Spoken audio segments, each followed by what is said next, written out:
What's going on, guys? I'm back after about a month. Had to take a business trip, take care of some things, but I saw that as a great time to bring my Switch and just get in some games that I want to start and finish, or just that I had already been playing and wanted to finish. So I'm gonna talk about four of the five games that I played. The fifth one I want to make its own video after I get either a substantial way through or I finished. The first game that I want to talk about is Metal Gear Solid 1. After 21 years, I finally got around to playing this one on the Metal Gear Solid Master Collection.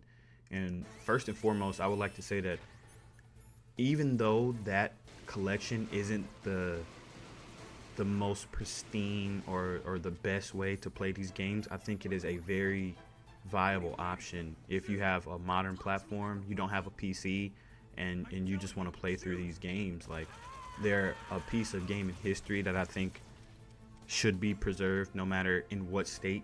And I think that this is the easiest way to access them if you don't have a PC and you can't emulate, or if you just have a Switch or just one of the consoles and not the other ones. So a few of this game's strengths, I thought that it had a great length. I think I beat this game in about 10 hours, but that was with me just like being dumb about certain stuff, trying boss fights over and over. So realistically, I think if I could get everything first try one shot, I think this game would have taken me like maybe somewhere between 6 and 8 hours.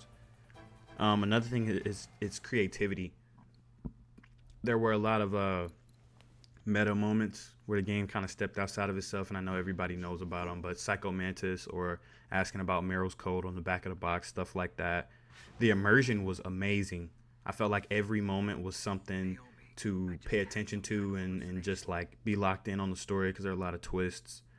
Um, I like the boss fights in all my years of playing the Metal Gear Solid games, because this is now completes all of them for me. This one had the most memorable boss fights. Couple negatives: the controls, they suck. I don't know how they can fix that, but yeah. Then the hitboxes and that the heat card that you had to heat up to like change. I hated that. But yeah, it was a fun game. Now the second game was Metal Gear Solid's little brother, Metal Gear Solid 2. This game is very special to me because it was my first Metal Gear Solid game that I had ever played. But I felt like after playing the first one, I had to just hop into this one and just see the leap in technology and design and story and scale. And it was all there. Like, there are a few things in gaming history that I wish I could have been there to experience firsthand. And I mean, I was alive when this game came out. I just wasn't old enough to have played it. But just, I can only imagine people's amazement once they saw this game in comparison to the first one. Everything about this game just takes the first Metal Gear Solid and just raises it like to 10. Like the ability to aim down sights or pseudo aim down sights, the graphic detail, the physics detail, like some of the stuff that you can like manipulate in the game, like shooting out these lights. That the first time I did that when I played this game, I thought that it was super cool. But just the stuff that I didn't know wasn't in Metal Gear Solid 1 that I thought was just a staple all the way down. But yeah, a few things that I kind of like noticed and just jotted down just to keep some of my memories while going through this game. The length, once again, wasn't a long game. Clocked in around 10.5 hours, I think. The story was even better than the first one, albeit a little convoluted. Some triple agent type stuff going on. I think if you are interested in this story, then it won't be hard to follow. But if you just kind of pick it up and just play it on a whim, you'll probably be annoyed or surprised at how much stuff is the way it is. The recreation of Shadow Moses, I didn't realize the significance of that the first time I played it, but of course after playing the first one, now I know. Another thing that I wrote down that I really enjoyed about this game was the tension for certain scenarios and between certain characters. I felt like they really enhanced the immersion level, because everything that was a confrontational event had reason to be that way, and there were a lot of misunderstandings and just lies that were told in the game between characters that just made it that much better. Because, well, you as the player on looking know, like, certain things happen a certain way, or certain people aren't who they say they are or whatever, but the characters don't know that, which makes it enjoyable when they do find out. I like the pacing for this game a lot. Like, uh, the trick of playing the tanker mission as Solid, and then going to the big shell, and you play as Raiden, and then Raiden calls himself Snake. Like, I can only imagine the confusion that people had when they picked this game up for the first time.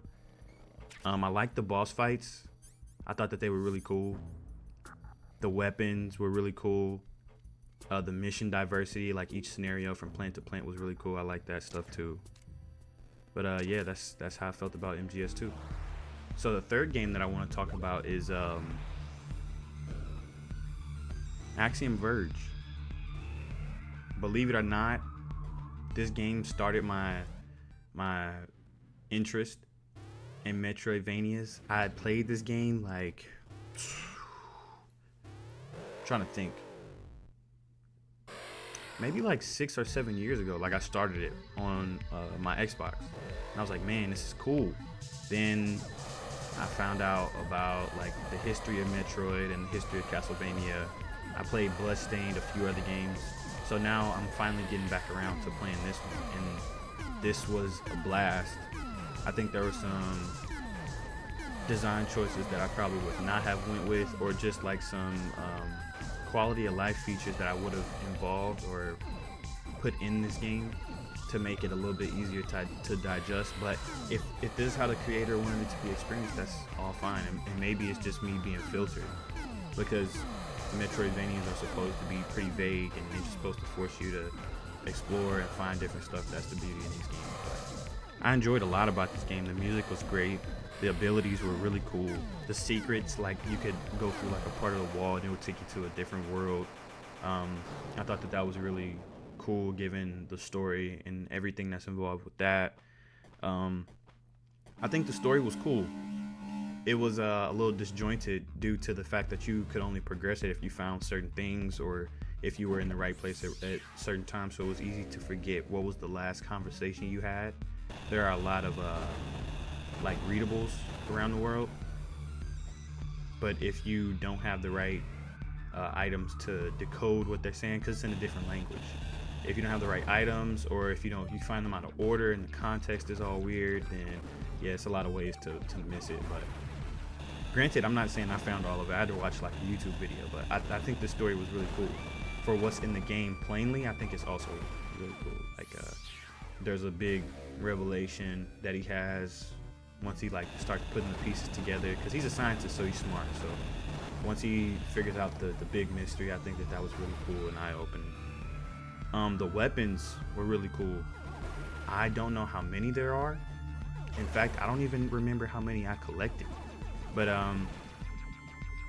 there were a lot of just cool weapons that kind of reminded me of like a Ratchet and Clank weapon wheel, and I loved that game. So this game having all of those different weapons and there being very distinct use cases for them. Like, don't get me wrong, you can go through this game using the same 1 or 2 weapons, but there are times when certain weapon behaviors are better for certain enemies, and I really appreciated that.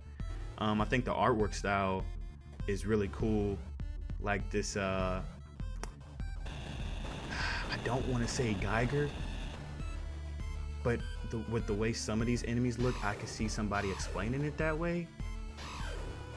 But yeah, just it being in this pixelated artwork, this style is just really good. So overall, I think this was a great game, a great Metroidvania for somebody to chip their teeth on. The last game that I want to talk about is, so far, and this could just be from lack of experience in this entire series, this has been my favorite JRPG that I've played this year. I finished SMT 5 after 85 hours. I did not 100% the game. And I know that this game is divisive. That's why I'm kind of trying to watch what I'm saying. But it was just a good game, man. Like from a gameplay standpoint, I think this combat system is one of the best JRPG combat systems I've ever experienced. Like it rewards you for learning weaknesses and learning synergies. It has you become a very creative tactician for who you have in your party for certain boss battles or certain areas. Um, the ability to change your teammates' abilities, I think that was fucking genius. I loved it. Changing your own abilities. Like my first playthrough, I went for a very physical damage heavy build. So I would let my party members kind of carry the weight in all the different magic abilities and buffs and debuffs, and I was just strictly like raw damage, like ignoring affinities, ignoring weaknesses, and trying to get as high critical damage and just raw damage as I could. I really enjoyed this game. I like the story theme, but like a lot of people, I don't like the pacing. They could put more instances where the story is just put in front of your face, and I think that would have helped overall. But the theme of the world ending, God being dead, and now the struggle is to decide who will take that throne and who will recreate the world. I loved it. I thought it was really cool.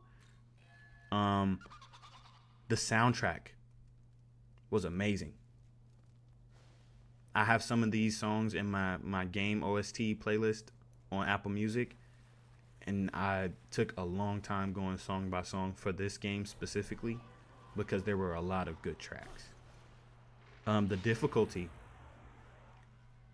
starting out, I didn't play it on hard my first playthrough. I played it on easy, but when Vengeance comes out, I'll play that on hard. But the difficulty was really good. And I know that that's like the most boring way to say it, but I felt like there was, after I learned how to play the game, I breezed through, or I felt like I was breezing through, and then I hit a gut check, or like it was a boss that would beat me in like 2 or 3 moves. So I had to like go either grind, create a new demon, or just learn the boss fight mechanics and learn what to do to defend and attack in a very efficient way. So there were a lot of jumping for joy moments when I would beat a certain boss. But yeah, those are the games that I played, and hope you enjoy it.